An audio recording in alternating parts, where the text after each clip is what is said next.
సికింద్రాబాద్లోని doctor Narayana college of hotel మేనేజ్మెంట్లో 100% job guarantee. 966365 hello Ram గారు. Hi నారాజు. సరే, జనరల్గా మన ఫ్రెండ్స్ దగ్గర వాళ్ళు ఏదో అవసరానికి ఎక్స్పెక్ట్ చేసి మన దగ్గరికి వస్తూ ఉంటారు. కొన్నిసార్లు మనం నో అని చెప్పలేము. అది ఫినాన్షియల్ విషయంలో అయితే ఎస్పెషల్లీ మన పరిస్థితి తెలిసి కూడా మన మీద డిపెండ్ అయ్యి మన దగ్గరకు వస్తూ ఉంటారు కొంతమంది. అంటే మన దగ్గర ఉండొచ్చు, ఉండకపోవచ్చు. అయినా సరే కొన్నిసార్లు మనమే ఎలా అంటారే, వాడికి ఏదో ఫినాన్షియల్ నీడ్ వచ్చింది కదా అని చెప్పేసి ఆప్తమిత్రుడిలాగా ముందే వెళ్ళిపోయి మొత్తం లాస్ చేసుకుని ఉంటూ ఉంటాము. అంటే మనకు మించి భారం పెట్టుకున్నా సరే అది క్లియర్ చేయడం కోసం అని చెప్పేసి మనం చాలా ప్రయత్నాలు చేసి చివరికి మనం హెల్ప్లెస్ అయిపోతాము. అలాంటి పరిస్థితికి వచ్చేస్తాము. ఆ నో అని ఎలా చెప్పాలి సార్ అసలు? అంటే నా దగ్గర డబ్బులు లేవు, నువ్వు దయచేసి నన్ను ఇబ్బంది పెట్టొద్దు, ఎందుకు అలా చేస్తున్నావు, నేనేదో నువ్వు ఏడుస్తున్నావు అని చెప్పేసి డబ్బులు ఇస్తాను, చివరికి నువ్వు అది కట్టలేవు, నేనే కట్టుకోవాలి, లేదు నా దగ్గర అవసరానికి మించి కూడా ఏమీ లేవు అనేటువంటి విషయాన్ని బలంగా చెప్పలేము. దాన్ని చెప్పాలి అంటే ఎలా? మనిషి ఎంత ధైర్యవంతుడైనా నో చెప్పే ధైర్యం మాత్రం చాలా తక్కువ ఉంటుంది. చాలా. అసలు నో చెప్తే తర్వాత ఏమవుతుందో అన్న భయం మొదటి నుంచి స్టార్ట్ అవుతుంది. 2 అక్షరాలు ఎన్ఓ నోనే కానీ నో ఎలా చెప్పాలో అనే పుస్తకం బజార్లో 300 పేజీల పుస్తకం. బా, హౌ టు సే నో అని. ఇది కాకుండా ఇంకొక ఆయన పెద్ద పుస్తకం రాశాడు, don't say yes if you want to say no అని. ఈ పుస్తకం వెరీ పాపులర్. అంటే నో చెప్పడం ఎంత కష్టం, ఎన్ని విషయాలు తెలుసుకోవాలి అని దాన్ని బట్టి తెలుస్తూ ఉంటుంది. స్నేహితుల్లో కొంతమంది అర్థం చేసుకునే వాళ్ళు ఉంటారు, కొంతమంది అపార్థం చేసుకునే వాళ్ళు ఉంటారు. రోజు అర్థం చేసుకునే వ్యక్తి నువ్వు నో చెప్పిన తర్వాత నిన్ను అపార్థం చేసుకునే పరిస్థితి రావచ్చు. అది భయం. మన భయాలు ఏం నడుస్తాయంటే, నో ఎందుకు చెప్పలేమంటే నారాజు, ఇప్పుడు నేను నో చెప్తే రేపు నువ్వు నాకు నో చెప్తే నా అవసరాలకు, అందుకే ఈ నో ఎక్కడికి దారి తీస్తుందో అని భయం మొదటిది. రెండవది, ఇన్ని రోజులుగా నేను బిల్డ్ చేసిన ఒపీనియన్ ఏదైతే ఉందో, ఈరోజు నో చెప్తూనే ఆ ఒపీనియన్ డ్యామేజ్ అయ్యే అవకాశం ఉంది, నువ్వు ఒపీనియన్ మార్చుకునే అవకాశం ఉంది, నా గురించి నెగిటివ్గా ఆలోచించే అవకాశం ఉంది. అందుకనే నో చెప్పాలంటే ఆలోచిస్తాను. నెంబర్ 3, నేను నో చెప్తాను, చెడ్డవాన్ని అయిపోతాను. ఇదే టైంలో వేరే వాళ్ళు ఎస్ చెప్తే అప్పుడు నేనేమవుతాను? బ్యాడే. మామూలుగా క్యారెక్టర్ అసాసినేషన్ బయటకు వచ్చేస్తుంది మొత్తం. అసలు ఇంతవరకు ఏమీ అనుకోని వ్యక్తి అవతల వాడు ఎస్ చెప్పాడు కాబట్టి నేను నో చెప్పాను కాబట్టి ఇప్పుడు నేను చెడ్డ అయ్యే అవకాశం ఉంది. సో ఈ భయాల వల్ల నో చెప్పడానికి 100 సార్లు ఆలోచిస్తాం. కానీ నిజంగా ప్రాక్టీస్ చేస్తే, దీన్ని అర్థం చేసుకుంటే నో చెప్పడానికి ఒక పద్ధతి ఉంది, నో చెప్పొచ్చు కూడా. పరిస్థితి జనరల్గా ఏం జరుగుతుంది రాజు, మన దగ్గర డబ్బులు ఉండవు, ఫ్రెండ్ అడుగుతాడు, కాదనలేం, నో చెప్పలేం, కానీ సహాయం చేయాలి, ఫ్రెండ్షిప్ను కాపాడుకోవాలి, ఫ్రెండ్షిప్ డ్యామేజ్ చేయకూడదు, నా దగ్గర డబ్బు లేదు, ఇంకోరిని అడగాలి, అప్పు చేస్తా, అప్పు తీసుకొచ్చి ఇంకేస్తా, అతను సమయానికి తీర్చలేడు, కానీ ఆ అప్పు ఎవరి దగ్గర తీర్చానో అడిగేది నన్ను, నేను సమాధానం చెప్పుకోవాల్సి వస్తుంది. ప్రతిరోజు ఆ రోజు ఎందుకు ఎస్ చెప్పానా అనే బాధ రోజు పడుతూ ఉంటాము. ఇది ఒక సిచ్యువేషన్. కొంతమంది డబ్బులు అడుగుతారు. చూడండి, డబ్బులు అడిగిన తర్వాత మంచి ఫ్రెండ్, డబ్బులు అడిగిన తర్వాత డబ్బులు ఇస్తారు, ఇచ్చిన తర్వాత వీడితో మాట్లాడడం తగ్గిస్తాడు. నేను వెళ్ళి మాట్లాడదాం అనుకుంటే, ఏం డబ్బులు గుర్తు చేయడానికి వచ్చావా? పోనీ నేను దూరంగా ఉండి నేను వెళ్తే అట్లా గుర్తు చేయడానికి అనుకుంటాడేమో అన్న మొహమాటంతో దూరంగా ఉంటే, నేనేమో డబ్బులు ఇచ్చినప్పటి నుంచి మళ్ళీ అడుగుతానేమో నాకు దూరంగా ఉన్నాడు చూసావా? ఇప్పుడు నేను ఏం చేయాలో తెలియదు. ఇంకొంతమంది తప్పించుకొని తిరుగుతారు డబ్బులు తీసుకుని. అంతకుముందు ఫోన్ ఎత్తి బాగున్నావా అని మాట్లాడేవాడు ఇప్పుడు ఫోన్ చేస్తే ఫోన్ ఎత్తాడు. ఎందుకంటే నువ్వు ఫోన్ చేసింది డబ్బులు తిరిగి అడగడం కోసమే అని అనుకోవడం వల్ల ఫోన్ ఎత్తాడు. ఇప్పుడు ఇన్నాళ్ళు ఉన్న రిలేషన్షిప్ కూడా నీకు డబ్బులు ఇచ్చి నేనే చెడగొట్టుకున్నట్టు అయింది. అవును. అందుకే అప్పు అప్పుడే ముప్పు అంటారు. కానీ అవసరాలకు ఖచ్చితంగా సహాయం చేయాలి, స్నేహితుడు అన్నవాడు సహాయం చేయాలి. ఒక్క విషయం మాత్రం అర్థం చేసుకోవాలి నారాజు, నీకు మించిన ధర్మం ఏదైనా ఉంటే దాన్ని పాటించకపోవటమే మంచిది. తనకు మాలిన ధర్మాన్ని పాటించకపోవటమే మంచిది. నిన్ను నువ్వు సరిగ్గా చూసుకోకుండా నీ ఆర్థిక పరిస్థితే బాగలేనప్పుడు ఇంకొకరి దగ్గర అప్పు తీసుకొచ్చి నిన్ను నువ్వు కష్టాల్లో పెట్టుకొని కొన్నాళ్ళ తర్వాత నువ్వేం సాధించావయ్యా అంటే ఈ ప్రయత్నంలో భాగంగా ఇద్దరికి చెడ్డ అయ్యావన్న విషయం నీకు తెలీదు. ఎందుకు అప్పుడు నో చెప్పకూడదన్న ఒకే ఒక్క కారణం వల్ల నువ్వు ఎస్ చెప్పడానికి అప్పు తీసుకున్న వాడి దగ్గర చెడ్డయ్యావు, అప్పు ఎవరికైతే ఇచ్చావో వాళ్ళ దగ్గర చెడ్డయ్యావు. వీడు దూరంగా తిరుగుతున్నాడు, ఇతను మాత్రం రోజు నీకు గుర్తు చేస్తున్నాడు డబ్బులు ఇమ్మని. ఇప్పుడు నీకున్న ఆర్థిక పరిస్థితికి మించి నువ్వు అప్పు చేసి ఆ భారాన్ని రోజు మోస్తున్నావు. ఎప్పుడైతే మన ఆర్థిక పరిస్థితి కంటే మించిన పరువు కోసం అప్పు చేస్తావో నువ్వు అప్పటి నుంచి అసర్టివ్నెస్, అసలు నేరుగా విషయాన్ని చెప్పే కెపాసిటీని కోల్పోయినప్పుడు చాలా విషయాలు నేరుగా చెప్పాల్సినవి చెప్పకపోతే నష్టం మనకే అనే విషయం చాలా నిదానంగా అర్థం చేసుకుంటారు. సో ఇట్లా డైలమాలో ఉన్న వాళ్ళకి నో చెప్పడం ఎట్లా? అవును. నెంబర్ 1, ఈ స్టెప్స్ ఫాలో అవుతే నో చెప్పొచ్చు. నారాజు నో అనే ఒక చిన్న పదం చెప్పలేక జీవితంలో ఎన్నో రకాలుగా లాస్ అయిన వాళ్ళు ఉన్నారు. రిలేషన్షిప్లో లాస్ అయిన వాళ్ళు ఉన్నారు, బిజినెస్లో వీధిన పడిన వాళ్ళు ఉన్నారు, పార్ట్నర్ మోసం చేసే స్థితికి వెళ్ళిన వాళ్ళు ఉన్నారు. ఒకరికి చెప్పుకోలేక ఎస్ వల్లే ఇలా జరిగింది అని ఇంట్లో భార్యకు చెప్పకుండా భర్త ఎక్కడో ఇచ్చిన కమిట్మెంట్ ఎస్ వల్లే వాళ్ళ లైఫ్ ఎందుకు అలా తయారైందో చెప్పుకోలేని స్థితిలో ఉంటారు. స్నేహితులు దూరం అయిపోతారు. సో ఇవన్నిటికీ కారణం కేవలం ఒక ఎస్ చెప్పడం వల్లే అని ఎప్పుడైతే అర్థమవుతుందో చాలామందికి అర్థమవుతుంది ఇది నేను నా ఎస్ వల్లే అని. ముఖ్యంగా రిలేషన్షిప్, మ్యారేజ్ చేసుకున్న వాళ్ళు ఉంటారు, రిలేషన్షిప్లో నో చెప్పలేక ఎస్ అని చెప్పి ఎంటర్ అయిన వాళ్ళు ఉంటారు. ఇన్ని నష్టాలు ఉన్నాయి కానీ లాభం ఏంటి? ఎందుకు చెప్తారంటే ప్రస్తుతం వరకు అవతల వాళ్ళకి చెడ్డ కాకూడదు, నేను ఎక్కడ ఈ రిలేషన్షిప్ కోల్పోతాను అన్న భయం. ఒక లీడర్ కనుక ఎస్ చెప్తే వాళ్ళ టీం తరపున ఆ భారం అంతా టీం మీద పడుతుందన్న విషయం లీడర్కి తెలియదు. నో చెప్పాల్సిన చోట చెప్పకపోతే ఆ టీం యొక్క అభిమానాన్ని సంపాదించుకోలేడు లీడర్. మా తరపున మీరు ఎస్ చెప్పారు, మన కెపాసిటీ కానీ మేము నిజంగా అది ఫుల్ఫిల్ చేయగలమా లేదా అని మీరు తెలుసుకోకుండా మీరు ఎస్ చెప్పడం వల్ల ఆ భారం అంతా మా మీద పడిందని అప్పుడు లీడర్కి ఇంతవరకు సంపాదించిన పేరును కూడా చెడగొట్టుకోవచ్చు. సో ఎస్ చెప్పిన ప్రతిసారి ఇట్లా నష్టాలు ఉంటాయని నేను చెప్పట్లే.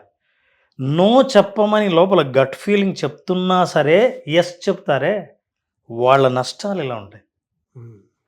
కాబట్టి మనం నో చెప్పాలనుకున్న చోట నో చెప్పకుండా నో లాంటిదే ఎలా చెప్పాలి, ఇతరుల మనసుల్ని బాధ పెట్టకుండా మన మనసులో మాట వాళ్ళకి స్పష్టంగా అర్థమయ్యేటట్టు ఎలా చెప్పాలి, ఇవి లైఫ్ స్కిల్స్ నాగరాజు. స్కిల్ అంటేనే ఒక నైపుణ్యం, నేర్చుకోవాలి, ప్రాక్టీస్ చేయాలి. ఇందులో ఏమేమి ఉన్నాయో మనం అర్థం చేసుకోవాలి. ఉదాహరణకి నాకు కొంత ఆర్థిక సమస్య ఉంది, నీ దగ్గర నుంచి డబ్బు సహాయం కావాలి అని అడిగాను. నువ్వు ఇవ్వలేని పరిస్థితిలో ఉన్నావు. నో, నేను ఇవ్వలేనని చెప్పాలి. నేను చెబితే ఏమనుకుంటాడో తెలియదు. ఒక్కోసారి దురదృష్టవశాత్తు అవతల ఎవరైనా డబ్బులు అడిగితే ఆ రోజే నీకు కమిట్మెంట్ ఉంటుంది, డబ్బులు ఉన్నా సరే ఇది నేను వేరే చోట ఇవ్వాల్సి ఉంది, నా దగ్గర లేదని చెప్పాలి.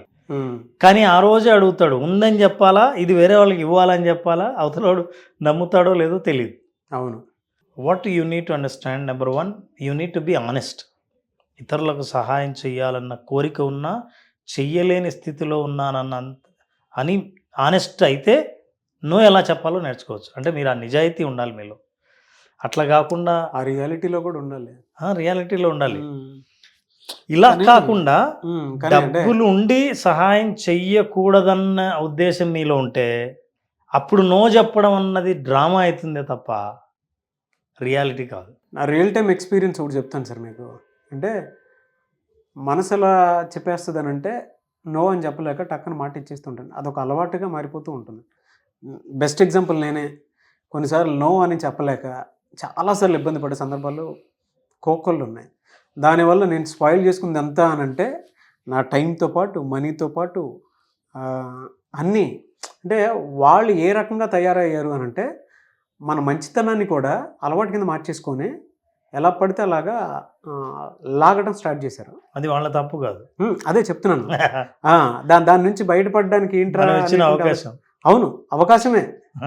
ఒక మోడ్లో మనం ఎస్ అని చెప్పేసి బయటకు వచ్చేస్తాం అంతే. బట్ దాని తాలూకు ఎఫెక్ట్ ఎంతవరకు వెళ్తుందో అది నా కుటుంబం దాకా వెళ్తుందనే విషయం రీసెంట్ అర్థమైంది నాకు.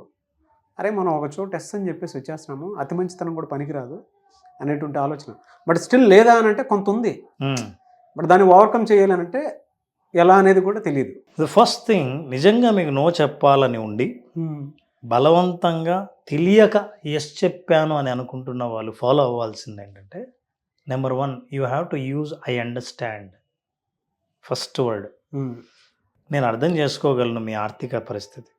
ఒకవేళ నీ పరిస్థితి అయితే నేను అర్థం చేసుకోగలను, మీతో షూటింగ్ చేయాలి నేను అని ఫస్ట్ యూ అండర్స్టాండ్. నేను మిమ్మల్ని అర్థం చేసుకున్నాను అన్న విషయం అవతల వాళ్ళకి అర్థమయ్యేటట్టు చెప్పాలి. ఇంకా మీరేం నో చెప్పలేదు, ఏం చెప్పలేదు. అవతల వాళ్ళ సమస్యను అర్థం, మీ ఆర్థిక పరిస్థితి నాకు అర్థమైంది అండ్ ఐ అండర్స్టాండ్ అని వాళ్ళ అవసరాన్ని మీరు చెప్పిన తర్వాత నెక్స్ట్ సెంటెన్స్ ఏంటంటే, now you speak your mind. I'm sorry, I cannot do it because reason చెప్పండి. ఇప్పుడు I'm sorry, I cannot do it అన్నప్పుడు అసర్టివ్గా ఉండాలి. ఇప్పుడు నేను చేయలేను, నేను ఇప్పుడు ఇవ్వలేను, ఇప్పుడు ఎస్ అనలేను, నేను మీతో రాలేను, మీరు చెప్పింది ఒప్పుకోలేను, మీరు చెప్పింది నేను సమ్మతించను అని అనటంలో అసర్టివ్గా ఉండాలి. చెప్పి, ఎందుకంటే నా టైం వేరే వాళ్ళకి ఇవ్వాల్సి ఉంది, ఈ డబ్బు ఇంకో చోట కట్టాల్సింది, ఈ మాట ఇంకోరికి ఇచ్చాను ఆల్రెడీ, ఈ విషయాన్ని కారణం చెప్పి the last one is alternative. మీరు నిజంగా అవతల వ్యక్తి మీద శ్రద్ధ ఉండి మీరు నో చెప్తున్నారని, అవతల వాళ్ళ సమస్య ఉన్నారని అర్థం చేసుకున్న తర్వాత ఇంకో ఆల్టర్నేటివ్ సలహా ద్వారా వాళ్ళ సమస్య ఎలా పరిష్కరింపబడవచ్చో మీరు ఒక్క సలహా ఇస్తే, మీరు చేయకపోయినా, నేను అవతల వాళ్ళు ఏదో మీరు మంచి అవుతారని నేను అన్నాను. వాళ్ళు అడిగిన సహాయానికి మీరు నో చెప్పడం ద్వారా ఈ రకంగా అమ్మయ్య మీరేం చెడ్డవ్వరు అని నేను అన్నాను. కానీ మీరు వెంటనే నో చెప్పడం కంటే ఈ రకంగా నో చెప్పడం ద్వారా అవతల వాళ్లకు మీ పట్ల ఉన్న నెగటివ్ ఫీలింగు చాలా డ్రాస్టిక్గా తగ్గే అవకాశం ఉంది. వాళ్ళు మిమ్మల్ని అర్థం చేసుకునే అవకాశాన్ని మీరు ఇచ్చినట్లు అవుతుంది. మీ ప్రాబ్లంని నేను అర్థం చేసుకున్నాను, కానీ నేను మీకు సహాయం చేయలేను, ఎందుకంటే ఇది. అవును, రేపు మనం ఈ షూటింగ్ ఎందుకు చేయకూడదు? ఎంత బాగుంది, ఆల్టర్నేటివ్ ఇచ్చాను, నో చెప్పాను, ఇప్పుడైతే కుదరదని చెప్పాను, కారణం చెప్పాను, నేను అర్థం చేసుకుంటాను, మీరు చాలా దూరం నుంచి వచ్చారు, ఖచ్చితంగా మీకు షూటింగ్ చేయాల్సి ఉంది అని మీరు అర్థం చేసుకున్నారు, ఆల్టర్నేటివ్ ఇచ్చారు, ఎందుకు మీరు ఇప్పుడు చేయలేరో చెప్పారు. చెప్పిన తర్వాత ఇంకా అయిపోయింది. ఇంకోటి చాలామంది చేసే తప్పు ఏంటంటే, నో తర్వాత ఎంత ఎక్కువ మాట్లాడితే అంత ప్రమాదం. ఒక సీక్రెట్ ఏంటంటే, నో అనేదే ఒక సెంటెన్స్, నో వర్డ్ కాదు, నో. ఎందుకంటే అండి, నా పరిస్థితి ఏంటంటే, మొన్న ఏం జరిగిందంటే, మీరు ఎంత ఎక్కువ చెప్తుంటే అంత అవతల వాళ్ళకి మీ మీద అనుమానం వస్తుంది. No is the sentence. అవతల వాళ్ళు బలవంత పెట్టారనుకోండి, చెప్పాల్సింది చాలా సాఫ్ట్గా అంటే, నా సమాధానం ఆల్రెడీ మీకు చెప్పాను, నేను చేయలేను, ఇంకే రకంగా అయినా సహాయం చేయగలనా, డబ్బు తప్ప, ఈరోజు సమయం తప్ప ఇంకే రకంగా చేయగలనా. సో ఇట్లా అనడం ద్వారా ఏమైనా నాకు డబ్బులు ఇస్తావా, ఎందుకు, నా బండిలో పెట్రోల్ లేదు పట్టించుకోవాలి, డబ్బులు ఇవ్వండి, సారీ నా దగ్గర డబ్బులు లేవు, కావాలంటే నా బండి ఇస్తా, వెళ్ళి నువ్వు ఎక్కడికో వెళ్ళి రావచ్చు. So I'm giving you alternative. ఇది ఒక పద్ధతి. నాకు రియాలిటీ అర్థమైంది. అంటే మామూలుగా చెప్తున్నాను ఎవరి దగ్గర, అంటే మీరు చెప్పిన దాంట్లో ఇంకొక ఎగ్జాంపుల్ అర్థమైంది నాకు, అప్లైడ్ అనమాట. ఎవరైనా ఆర్థిక సాయం అని చెప్పి అవసరమైతే ఇస్తాం, లేదు అని అంటే తెలిసి కావాలని అడుగుతున్నారు అని అంటే కావాలంటే అప్పిస్తాను, నా దగ్గర లేదని చెప్పేసారు అంతే. నిజమే కదా సార్? డబ్బులు అడిగితే నీకు అప్పిస్తాను కావాలంటే, నా దగ్గర అయితే డబ్బులు లేవు, నీ పరిస్థితి నాకు అర్థమైందని చెప్పేసారు అంతే. ఇంకా అంటే రిలేషన్షిప్ బ్రేక్ అవుతుందేమో అన్న భయం నుంచి బయటపడాలంటే I understand, I cannot help, perfect no. ఇది నోనే ఉండక్కర్లా, ఇలా చెప్పొచ్చు నో అని. ఒకవేళ చివరిలో మీరు చెప్తుంటే నో చెప్పి ఇంకా అవతల ఏం మాట్లాడక్కర్లా. నిజంగా మీ స్నేహితుడైతే మీ నోను అర్థం చేసుకుంటాడు, మీ నోను అర్థం చేసుకోలేదంటే మీ స్నేహితుడు కాదని అర్థం. మీ స్నేహితుడు కాకుంటే ఎస్ అంటే అనుకున్నంత నో అంటే అంత రిలేషన్షిప్ ఉండదేమో అనే భయం కూడా అక్కర్లా. ట్రూ అండి.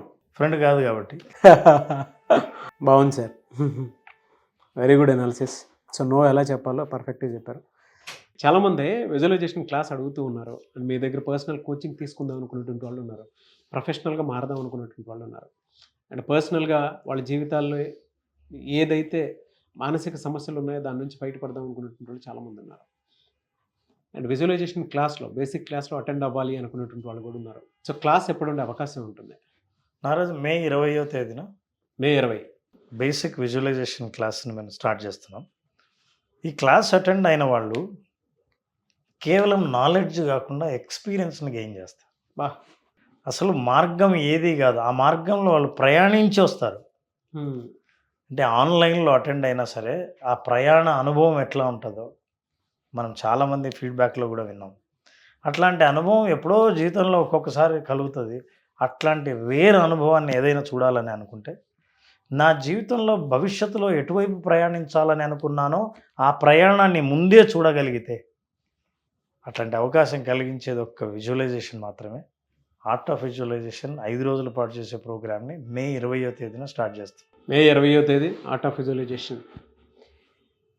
మీకుండేటువంటి సమస్య ఏదైనా సరే, సో దాన్ని మీ బ్రెయిన్తోనే మీరు క్లియర్ చేసుకోవాలి అనుకునేటువంటి వాళ్ళు, సమస్య ఏదున్నా సరే దానికి ఒక సరైన అవగాహనతో క్లియర్ చేసుకుందాం అనుకునేటువంటి వాళ్ళు, స్క్రీన్ మీద మీకు కాంటాక్ట్ నెంబర్ కనిపిస్తుంది, దాన్ని మీరు కాల్ ఆర్ మెసేజ్ వాట్సాప్ చేసి వెంటనే మే 20వ తారీఖు విజువలైజేషన్ క్లాసెస్ జరుగుతున్నాయి, దానికి మీరు కాల్ ఆర్ మెసేజ్ వాట్సాప్ చేసి వెంటనే ఎన్రోల్ చేసుకోండి. ఒకవేళ కాంటాక్ట్ నెంబర్ కనెక్ట్ అవ్వట్లేదంటే మిస్టర్ నాగ్ అఫీషియల్ 1 అన్న ఇన్స్టాగ్రామ్ ఐడి ఉంది, దానికి మీరు పర్సనల్ మెసేజ్ పెట్టినా కూడా నేను రామ్ గారి టీంకి ఫార్వర్డ్ చేస్తాను. ఆ విధంగా సరే మీరు అప్రోచ్ అవ్వచ్చు. అండ్ ఈ వీడియో లైక్ చేయండి, షేర్ మాత్రం తప్పకుండా చేయండి. ఇలాంటి మరిన్ని వీడియోస్ కోసం మా ఛానల్ ఫాలో అవ్వండి. Thank you and thank you so much Ram గారు, and wish all the best. Thank you. Suman టీవీలో మీ పర్సనల్ అండ్ బిజినెస్ ప్రమోషన్స్ కోసం కింది నెంబర్కి కాంటాక్ట్ చేయండి.